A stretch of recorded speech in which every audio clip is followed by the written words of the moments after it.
Yo, what's good? Welcome back to another video. In this video, I'm gonna tell y'all about a couple of plugins that kind of been on a low for me. Now, I haven't really told too many people about these plugins. I don't really like to get these out like that. It's just like my secret sauce, you know? I give y'all so much, I be wanting to keep certain things to myself, but at the end of the day, if I get it out in the world, it'll help y'all, so I'm with that. Now, these plugins, they're gonna be good for music videos, filmmaking. You do anything with videos, these plugins gonna be the play for you, all right? Let's get straight into it. Now the first, I guess we can start with the Red Giant suite. The first plugin that I'm so glad that I purchased is Magic Bullet's Red Giant's Denoiser. I think it's Denoiser 2. It was a point in time when I used to make videos where I used to think that using a denoiser was cheating. You know, like I used to think that everybody used to get their super crispy footage with no noise, just shooting the right way or having a low aperture or having a camera like an A7S II that could go really good in low light. But honestly, denoiser is one of the best purchases that I've ever made. One thing I will say about the denoiser is the way that I use it isn't most of the time the traditional way that a lot of y'all think that is gonna be used, all right? So you get a denoiser, basically you wanna use the denoiser to get noise out of your footage. You know, maybe you filmed some low light stuff, you had a high ISO, and you wanna get that grain down in the footage. But for me, a lot of the times I use the denoiser to smooth over the colors in my footage. Y'all know me, y'all know I've been filming on the EOS R for a really long time. The EOS R only has 8-bit. Now 8-bit color depth, I'm not gonna go super sciencey with it, just know that 8-bit color depth, it makes it really hard to get really heavy grades on that footage because the colors start to break. You start to see pixelation in certain areas of the image, and I'm a heavy grader, I would say. I like to take the saturation out of certain colors. I like to shift the hue of certain colors. I like to do heavy teal and orange grades. That's just my thing. I like really, really, really intense cinema grades for my footage.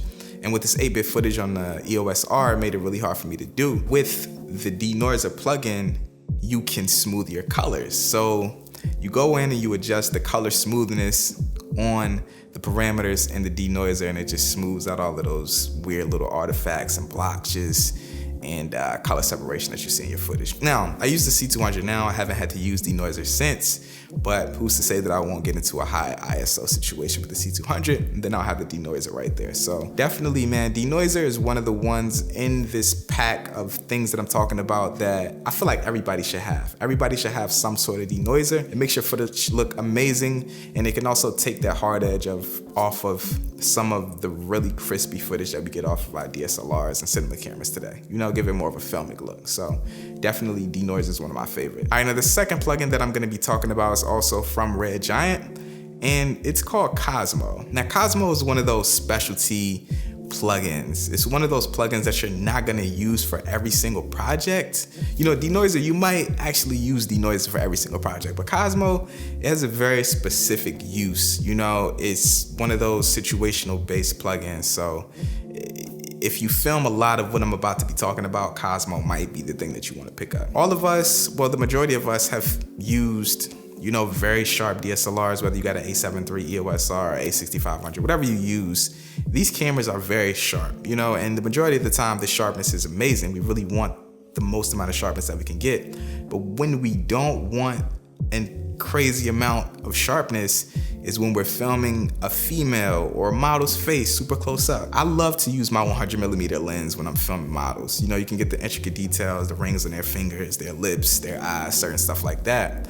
But that lens is so sharp, so it was basically just highlighting the imperfections in the female skin. Now, Cosmo is basically like digital makeup. You fire up Cosmo and you can select the color sample, and basically what it does is it smooths out and takes out the imperfections on this color sample. So if you choose someone's skin, it'll take the hard edge off of it. It'll take the wrinkles out of their face. It'll take the pimples, all the stuff that the sharpness of the lens and the camera highlights. Cosmo basically just smooths that out. So that's been like my little secret tool for when I film my models, just to make them look as flattering as possible and take out the imperfections in their skin. Cosmo, love it. If you film a lot of models, you might want to look into it. If you don't, you enjoy the really sharp look, it's definitely not going to be something that you want to pick up, but I enjoy Cosmo. I use it a lot, especially for music videos when I'm using models. I gotta have Cosmo. I can't have my models out here looking crazy, so yeah, love Cosmo. Now the next thing that I'm gonna talk about isn't necessarily a plugin, but it's a sponsor of today's video and I actually use it, so I'm gonna include it, and that's Storyblocks. Now Storyblocks is an online database with thousands of high quality stock clips that you can use for your projects, all royalty free. Whether you're doing a music video and you want that really cool drone shot for the intro, but you forgot to film it, Storyblocks has you covered. Or maybe you're filming a documentary project and you want footage of a place that you've never been, Storyblocks also has you covered. It's tons of really high quality stock footage on there, and it's all royalty free. And aside from that, they also have After Effects templates and motion backgrounds that you can use. So if you want to use Storyblocks, you can download an unlimited amount right now when you sign up for an unlimited plan. I'm going to leave a link down in the description. I use Storyblocks for pretty much all of my YouTube projects. It's always one shot that I can't physically get or that I forget to get, and Storyblocks just fills me in perfectly. So make sure you guys check out Storyblocks. It'll be a link down in the description. Now the next plugin that I'm so glad that I purchased is Color Finale. Now Color Finale is a color grading plugin for Final Cut Pro 10. This is only for Final Cut Pro 10 if you use Premiere. A good alternative to this would be something like Colorista. I'll link that down in the description. That's similar tools that you can use to get your color grades to a really good place. So Colorista is really dope too, and that's for Premiere. But Color Finale for Final Cut Pro 10, it's really great. Now, I originally downloaded Color Finale, bought Color Finale when the color grading tools in Final Cut Pro 10 weren't as good as they are now. I will say that you can pretty much just color grade in program, whether you're using Premiere or whether you're using Color Finale. Like the color grading tools with Lumetri and also in Final Cut Pro 10 are actually really good right now. You have the hue saturation curves and you can basically tweak the image how you need to. But Color Finale, it kind of makes it more streamlined. So you have a color separation tool, so you don't have to use the line with the hue saturation curves and pick a point and go up and down with it.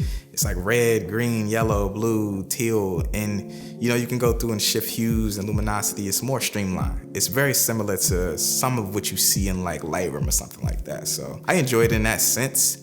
Like I said, I do use a lot of the built-in effects within Final Cut Pro 10. I think the thing that makes me still have to use Final Cut Pro 10 for certain things is it doesn't support color masking for different layers. So I always have to go in and use the stock things to get those color masks in my color grading. But I enjoy it. I think it's dope. It makes it a little bit more streamlined.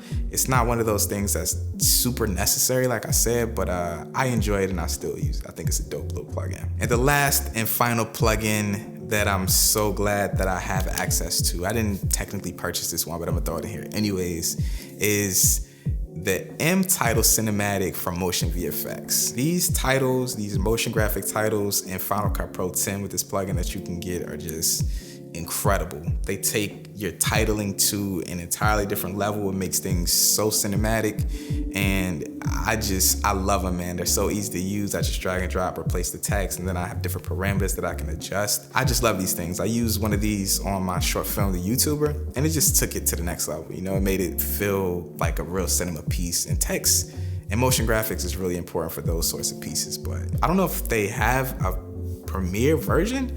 I do know that they offer certain Premiere plugins. If they do have an alternative, I'll make sure to put it up on the screen and link it down in the description. I was trying to see if I had any honorable mentions, but I don't think that I do. I think those are the main plugins that I use for my video production on all fronts. Cosmo and Denoiser are available for Premiere and Final Cut Pro 10. Color Finale, use Colorista. I think it's a really good alternative for the Premiere users out there. And also the IMP Title Cinematic. I don't know if they have anything for Premiere, but that's the list. Those are the things that I use. I don't download a bunch of plugins. I like to keep it simple for the most part when it comes to my editing. So yeah, man, if you guys have any other questions, make sure to drop them down in the comments, man. If you have a really dope plugin for either Final Cut or Premiere that you think people need to know about, that's just like your secret weapon that you think will improve people's video production, make sure to drop that down in the comment section. I'll highlight some of the ones that are that I think are dope, that I think some of you guys might want to check out.